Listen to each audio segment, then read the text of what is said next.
It is scary. I did cry in the bathroom a few times in my first assignment. Bring tissues, but you grow, you learn. Yeah. You feel empowered at the end of your first assignment because you're like, I did that. And it is just such a cool chapter, I think, to travel younger. Hello and welcome to the Nomadicare Show. I'm Laura. I am the founder of Nomadicare. And here is my co-host and my dear husband, Jacob. Hello. And today we are back with traveler questions. You asked the question and we will answer them. Jacob, what's the first question today? First question today is all about traveling as a new grad therapist. To know what to look for. We get so many questions in the Facebook group, people messaging directly. In travel therapy, you get to travel as a new grad. That's the topic for today. Well, I love it. I was a travel occupational therapist as a new grad, so I lived this experience. Wow. And I think different people in this industry will have different opinions. I think it was awesome to travel as a new grad. Here are the things to think about. Number one, know yourself. I don't need a lot of hand-holding when I go to facilities, even as a new grad. I'm someone who maybe enjoys figuring things out by myself a little bit and can go in to a place and think, okay, here are some things I need to learn more to be a better therapist in this place, and actually go home outside of work and study, like take some CEU courses on topics I didn't know. I went around with my binders from school for years so I could break open sections of different diagnoses that I maybe had never treated before and go back in the book and make sure I knew it. And I was really good at having really big resource binders everywhere I went. And so I didn't really feel like cranky, I guess, about like, okay, for maybe the first week or two of this assignment, I'm going to have to go home on my own time, not get paid extra for it because I am a new grad. And so the facilities are expecting someone to come in and be able to treat patients really quickly. Yeah. They are not paying someone a abundance of extra money, more than they pay everyone else, to get mentored. That's not their default. They're not excited to have in a new grad that maybe doesn't know what to do. And then they have to put even more resources of their team and attention to teach that person. It's not like a clinical rotation. You're now an OT or a PT or an SLP expected to go and treat patients under your license. So I think the first thing is just really know yourself. Are you up for learning on your own if you need to? Are you up for going home on some of the evenings and researching some stuff if you don't know it as well, or not? Are you someone who's like, hey, I'm a little bit more nervous about this. I would prefer to have a dedicated mentor and work at a facility that is maybe has a program for new grads. However, I will say the very first place I was a travel OT, someone who I graduated with in OT school was starting the same week as me. Oh, wow. She was a perm. I was a traveler. And we actually got pretty much the same intro to the, facility. And we pretty much got thrown in about the same way. So I also think it's a little bit of a totally dependent, right? Like on what facility you go to and the way they... just because you take a perm job does not by default mean you get good mentorship either. You could take a perm job and get horrible mentorship. Yeah. I worked at nursing homes while I was a traveler, and there'd be permanent people there who were pretty much new grads, and they're starting in the same place as I am, with the same almost experience. What setting do you think is the best for a new grad therapist?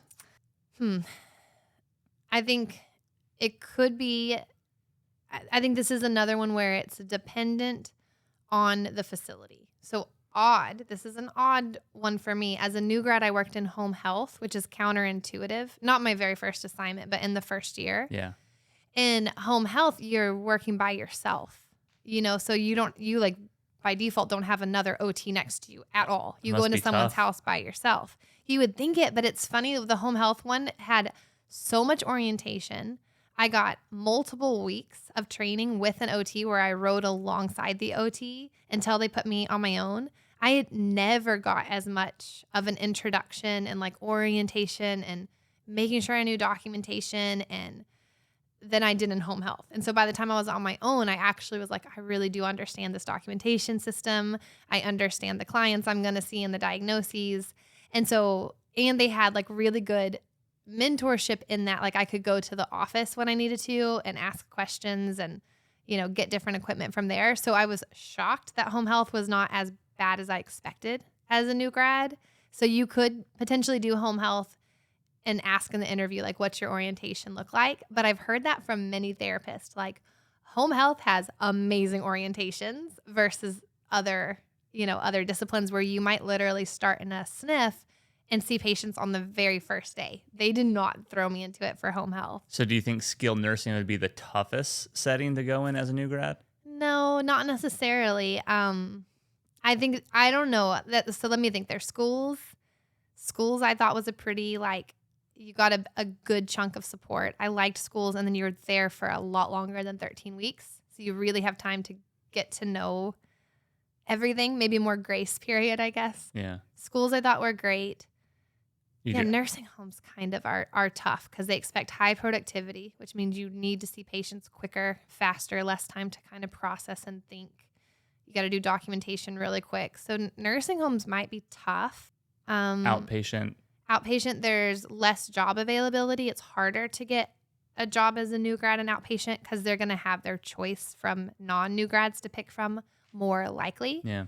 So outpatient's just a more rare type of job.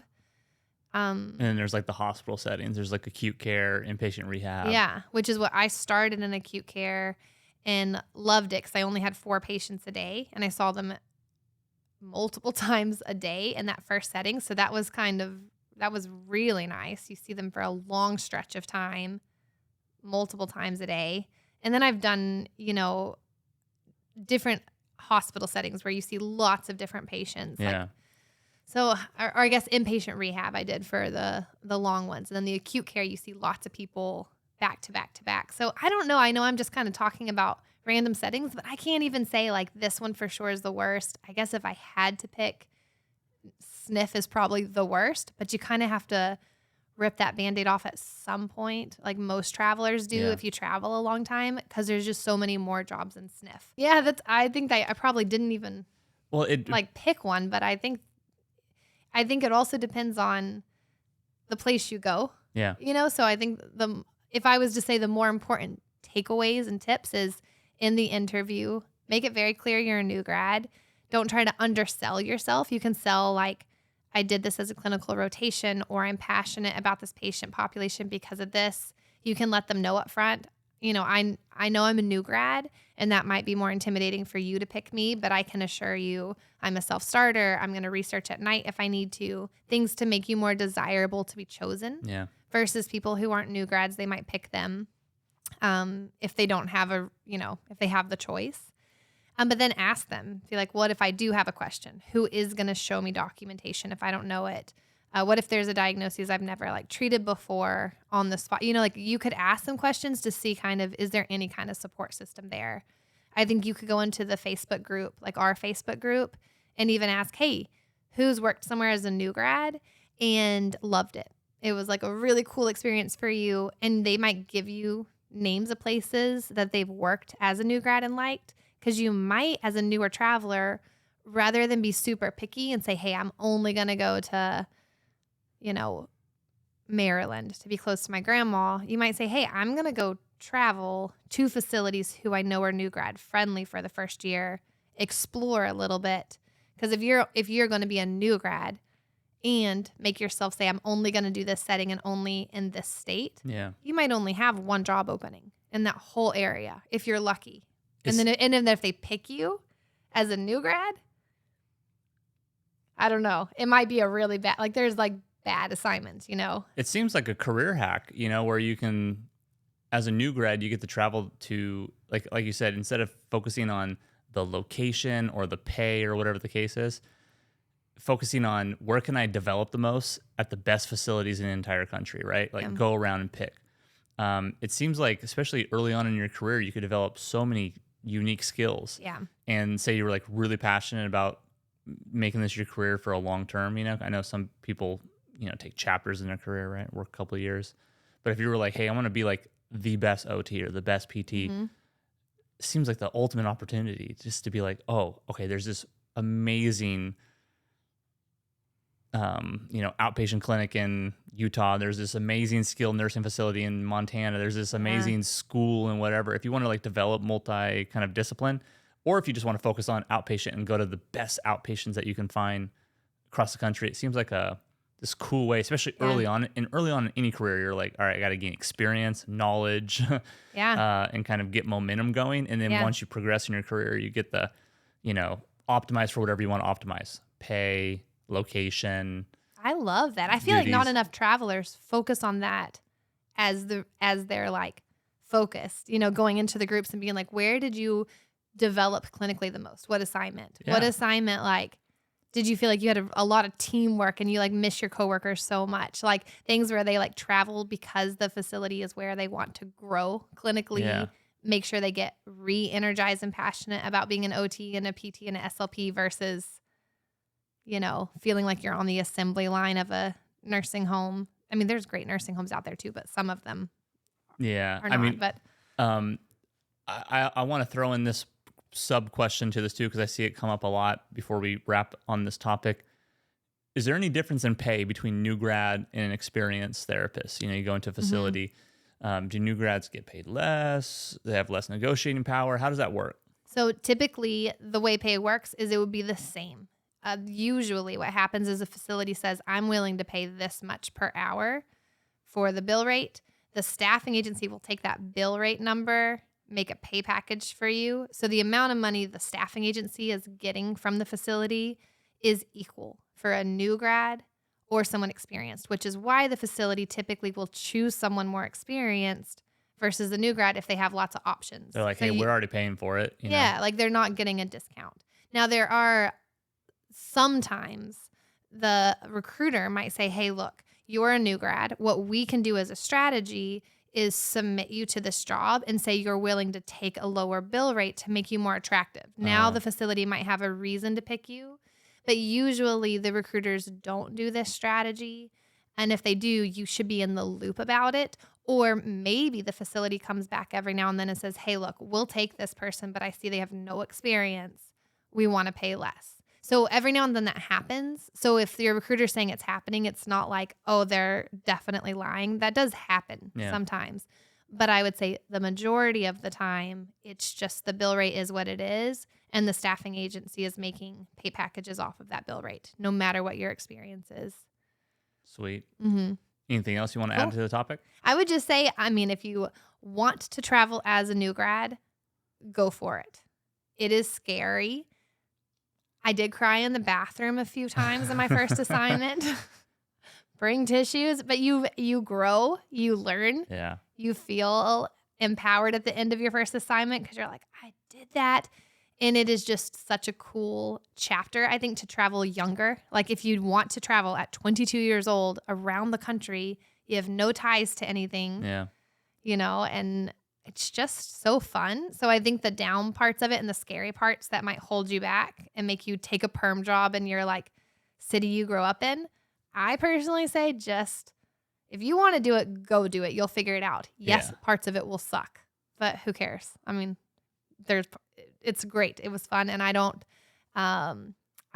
am grateful that I did it. I thought it was the best. That's so cool. Even with the tears in the bathroom sometimes, I still would recommend it. It was fun. Awesome. Yeah. Cool. Okay, great question. Thanks so much for joining us for that question. If you like this podcast, please like it, subscribe, share it with a friend. And if you are looking for a recruiter that you can trust, a recruiter that is vetted, and a company that is vetted that has jobs where you're looking to go, use Nomadicare.com. We are the recruiter matchmakers and can make sure you're with the perfect recruiter for you. And if you're a new grad, we know which recruiters work really good with new grads too. So we'll see you on the next episode. Bye. Bye. Hello. Never been here before, but I feel like I'm home. Yeah. Put my feet on the road, meet me over the coast. We got places to go.